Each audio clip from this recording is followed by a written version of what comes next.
everyone. Today, I promised to speak to you about the One Heart, One Soul Capital campaign.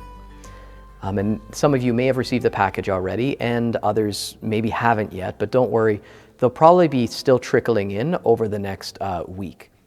If we get to next Sunday and you still haven't got it, maybe give us a call and we can figure it out. Now, in choosing today to speak about the capital campaign, I do believe that God is actually giving us a warning. Today's gospel is the cleansing of the temple. Jesus sees buying and selling going on in his Father's house, and in a fit of righteous anger, he wields a whip of cords, and he drives those worldly people out. Now, some may think that this is an awkward passage to reflect on during a talk for a capital campaign. It's almost as if it's kind of accusing us and saying, are we not turning our church into a marketplace and becoming just like those worldly people that Jesus drove out? But God has given us this passage to reflect on. And I think he is doing it for our good. You see, capital campaigns are full of spiritual danger. We so much focus on money and projects that there's a danger of losing sight of the very reason for why we're doing it. There's a temptation to see the success of a parish in dollars and cents. And it's when that happens in a parish that it's true, it has become a marketplace. And it's supposed to be a house of prayer. And so I think God has given us this passage to make sure that this capital campaign is put on its proper footing so that we ourselves do not become like those people in the temple. And so I propose two things, two almost pillars of truth that we can found this campaign on to make sure that we are still doing the work of God. And the first one is gift, and the second is mission. First, gift. Everything that we have and that we are is a gift. The air that you breathe was not made by you. The heart that beats within your chest, within all of ours, goes to a rhythm that we didn't choose. Think of your mom or your dad. You didn't choose them. They were given.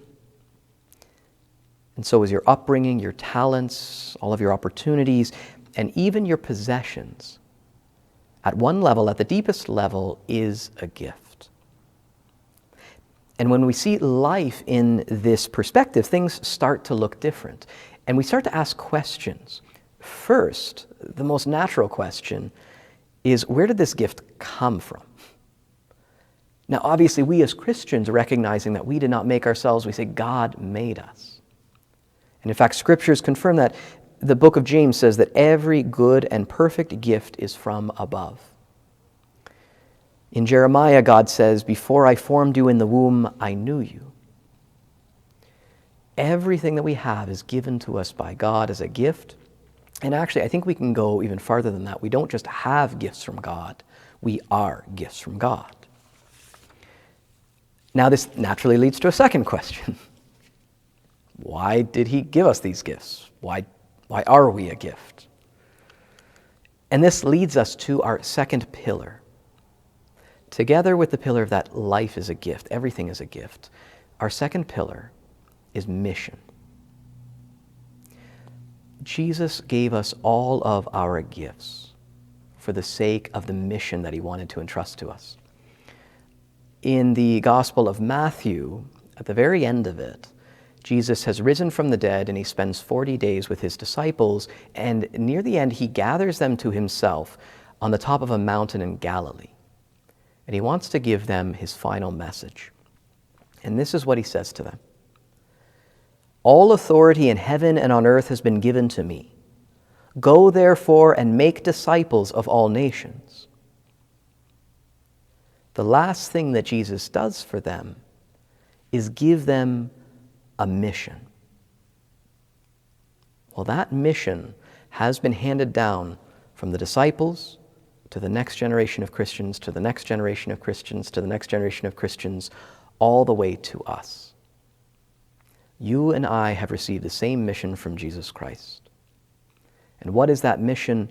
It is to go and make disciples. It isn't easy making disciples. It's not simply a matter of teaching them about Jesus Christ. It's more about introducing someone to Jesus Christ so that they know him and love him. And that takes time. That takes many invitations. And on our part, we need to help them along the way. That's our individual mission as Christians, and together that's our collective mission as a parish.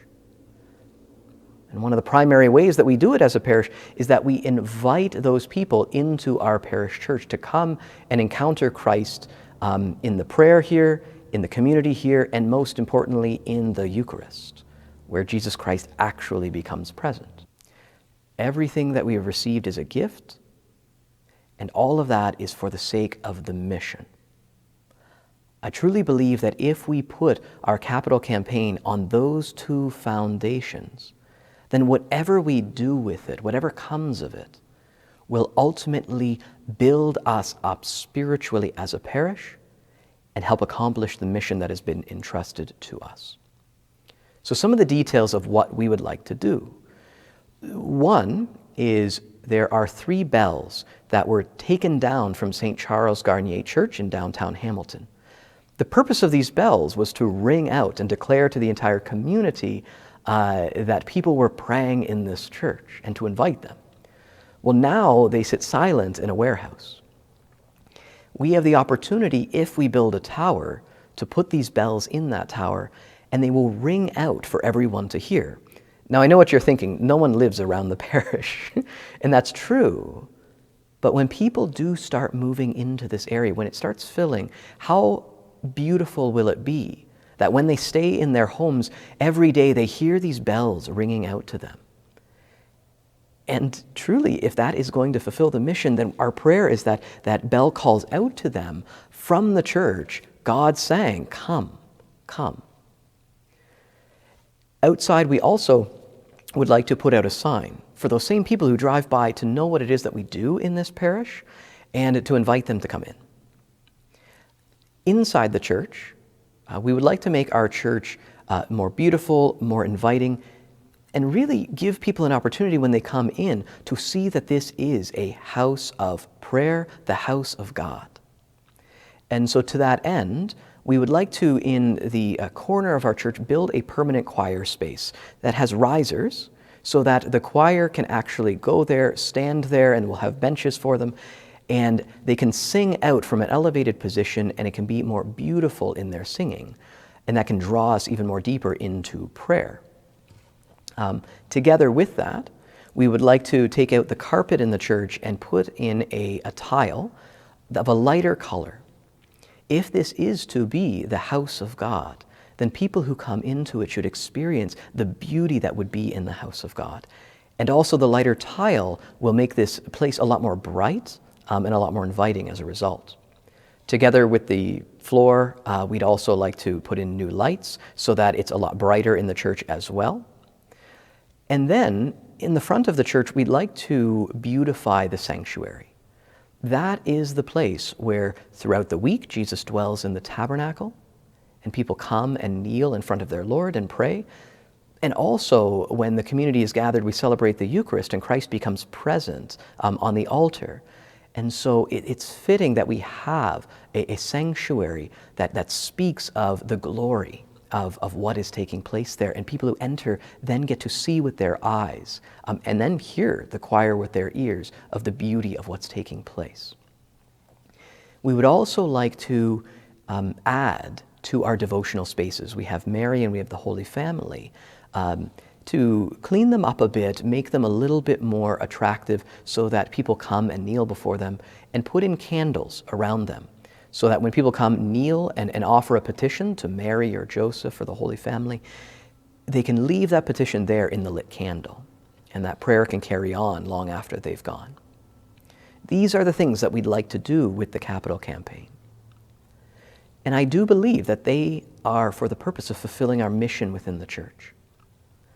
For yourself, you're going to receive the package. Read it, but don't just read it, pray over it. And ask yourself, is this God calling you to give of the gifts that He has given to you to fulfill the mission that He has entrusted to you and to this parish? And I truly believe that if we allow this campaign to be founded upon that prayer and that thought of gift and of mission, then whatever comes of it is only going to be spiritually beneficial, and we have nothing to worry about becoming like the temple and the marketplace there.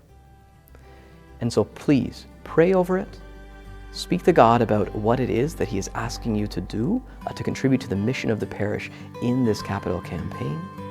And I truly believe that we can together make this church, make this house a house of prayer. God bless.